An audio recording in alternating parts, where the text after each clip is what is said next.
र त 30 भयो 40 भयो 6:30 भयो ओ माय गॉड आज मैले स्योर फ्लाइट मिस गर्ने भए 7:20 को मेरो फ्लाइट यता 6:30 सम्म पेन्टिङ नै गरिरहेको छु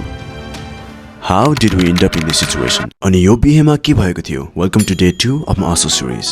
आज असोज 7 गते हिजोको एकदमै राम्रो स्टार्ट सँगै आज पनि हामी एकदमै राम्रो पेन्टिङ गर्ने विचारमा हामी भेन्यूमा पुग्यौं लगभग 10 बजेतिर वेडिङ भेन्यूमा पुगेर हामीहरू केही समय खर्च नगरी पेन्टिङ सुरु गरिहाल्यौं आजको ब्याक स्टोरी चाहिँ this was a gift from our best friend as a token of love to the bride and groom अब हामी मण्डपको काम सकाएर आजको अमेजिङ ब्राइडसँग भेट गर्न गयौं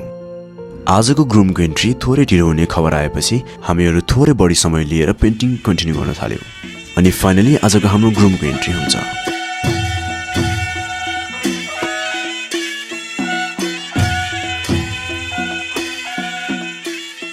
अनि यसै बीचमा आजको मेरो amazing customer who is also going to be a bride in couple of days चाहिँ हामीलाई भेट्न आउनुभएको थियो हामीसँग अहिले एकदमै थोरै टाइम भएको कारणले हामी केही समय खर्च नगरी पेन्टिङ सघाउने कामतर्फ लाग्यौं 7:20 मा फ्लाइट